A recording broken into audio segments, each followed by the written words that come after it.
Mesdames et messieurs, bonjour et bienvenue sur les antennes de la CRI TV pour cette deuxième production de votre émission, La Grande Revue, émission consacrée, comme vous le savez bien, à parcourir les informations telles que traitées par nos confrères de la presse écrite camerounaise et internationale. En compagnie dans ce plateau, je suis avec Laura Lequefac. Bonjour Laura. Bonjour Alphonse et une fois de plus, bonjour à nos nombreux téléspectateurs qui nous suivent sur la CRI TV. Alors Laura, quoi de neuf sur le sol camerounais aujourd'hui? Ouvrons avec cette nouvelle triste qui fait la une des journaux ce matin. Ibrahim Bombondjoya, l'Umphone est mort. Nous informons en grande une le jour en kiosque. Ce mardi, le quotidien d'Amanmana nous fait savoir que le sultan roi des Bamoun, né en octobre 1937 à Fumban, région de l'Ouest, est décédé le lundi 27 septembre en France dans un hôpital parisien des suites de Covid-19. Son parcours retracé de 1937 à 2021 est disponible en pages 2 et 3. Le journal Mutation, quant à lui, illustre le défunt Bombondjoya, le roi immortel.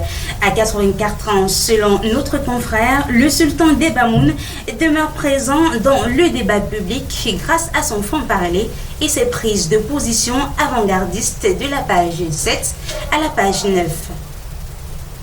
Le Point Hebdo, pour sa part, nous parle de la dernière heure en tissant Fouché Bounenouet. L'hebdomadaire revient lui aussi sur les batailles du patriarche à la tête de Bamoun depuis déjà 29 ans. C'est à retrouver à la page 11 du journal. Vive le roi avec le messager. Et l'on apprend que malgré l'évacuation du roi de la dynastie Bamoun vers la France où il a été hospitalisé, il s'est éteint hier à 83 ans. Dans les coulisses du journal, hommages et témoignages lui sont rendus. Et fermons à présent cette page sombre et revenons sur le renouvellement des organes de base du RDPC, l'équier centre en page 3 du bi-hebdomadaire Génération Libre. Les militants demandent la disqualification de la candidature d'ECO. Selon ce qu'on peut lire, le candidat ECO aurait des démêlés avec la justice en plus des tripatrouillages, des magouilles, des scènes de violence, des charters, des obstacles à l'organisation des élections dans certains bureaux de vote et autres manœuvres de bas étage qui lui reprochent, selon l'extrait du plumitif délivré par le tribunal, un procès est en cours au tribunal de Monateli. Un critère correspondant à l'annulation de la disqualification d'après le circulaire du secrétaire général du comité central. Juste en dessous du journal de François Fogno-Fotso, bilan et perspective du transport maritime et des voies navigables lors de la journée mondiale de la mer, présidée vendredi dernier par le ministre des Transports, Ngalé Bibéré. Pendant ce temps, l'extrême nord, l'est, le nord-ouest, le sud-ouest sont en proie à la recrudescence de l'insécurité. Le secteur touristique, plus précisément, pris en otage par l'insécurité, nous dévoile l'économie ce jour. Selon nos confrères, les statistiques révèlent à la page 3 que les fréquentations des touristes dans ces différentes régions sont en constante baisse depuis 2015. Le journal à capitaux publics Cameroun Tribune fait également un focus sur les élections au RDPC du son chaud, du son neuf. De la page 6 à la page 9, on peut constater que l'opération de renouvellement des organes de base qui s'achève a connu un engouement certain avec parfois des débordements regrettables. Toutefois, elle a mis en exergue une démocratie interne pleine de vitalité qui vient d'aboutir à un rajeunissement du personnel politique crucial pour les prochaines échéances. Achevons en santé avec la recrudescence du coronavirus. Le Cameroun enregistre 83 décès et 2974 cas de Covid-19. Nous apprend pied de une Éco-Santé ce matin. Le quotidien de Joseph Mbengboum révèle que d'après les chiffres officiels, le pays a noté une augmentation du taux de contamination et de mortalité entre le 15 et le 22 septembre 2021. Retrouvez cette actualité à la page 3 du quotidien. Les journaux au-delà de nos frontières, Alphonse Poigny.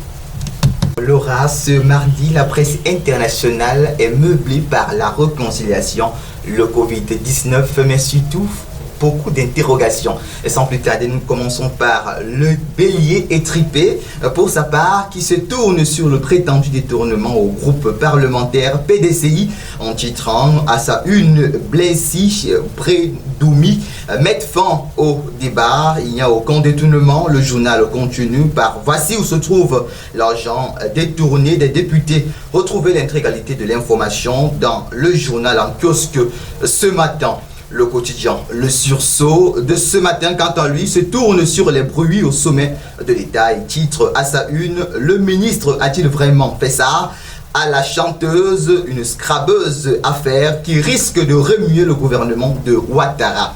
Et puis, nous continuons cette revue de presse avec le journal Le Mandat qui s'intéresse au président de la Côte d'Ivoire en nous rapportant les propos d'Alassane Ouattara. À sa une, il met le rythme des réformes s'accélère. Je ne peux qu'être satisfait. Patrick Hachi est un très bon Premier ministre. 61 000 milliards de francs CFA pour relancer, pour accélérer le marché vers le développement. Sa vision pour le PDCI continue. Voici quelques points que vous retrouverez dans le journal en kiosque ce matin. Et puis à son pied de une, le journal nous apprend également qu'à l'occasion de la journée mondiale du tourisme 2021, 750 000 emplois sont annoncés d'ici 2022. D'ici 2025, vous retrouverez le plaidoyer du Premier ministre à pied de une. Le Nouveau Réveil propose l'interview du chef de l'État paru dans le journal Jeune Afrique, puis titre à sa une, la Côte d'Ivoire virtuelle d'Alassane Ouattara, ses illusions à Bédié, Gbagbo et Soro, ses menaces, la réconciliation déchirée. Vous retrouverez l'intégralité dans le journal en kiosque ce matin, toujours dans le même journal, sur son pied de une. Le journal s'interroge sur l'annonce de la rupture avec Guillaume Soro et titre, mais où va dans Alain Lok-Mbogno? C'est à retrouver en kiosque ce matin. La réconciliation nationale est le sujet qui intéresse le journal Le Jour Plus en nous rapportant également à sa une les propos du chef de l'État Alassane Dramane Ouattara. Pour la première fois après le retour de Gbagbo, on peut lire « Je ne peux pas le juger, ses actes parleront pour lui ». Nous échangeons souvent au téléphone. Dans la même parution, Le Jour Plus livre ce que dit Ado à Guillaume Soro du boycott actif pour la présidentielle 2025. À son oreille droite, le journal parle de la protection de la population contre le Covid-19 et nous renseigne que le gouvernement ouvre près de 182 sites de vaccination sur l'ensemble du territoire national.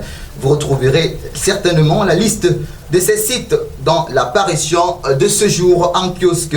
Et puis Fraternité Matin, pour sa part, s'intéresse sur le secteur touristique et titre à sa une, Patrick Achille appelle à réinventer le secteur. Le Premier ministre a procédé hier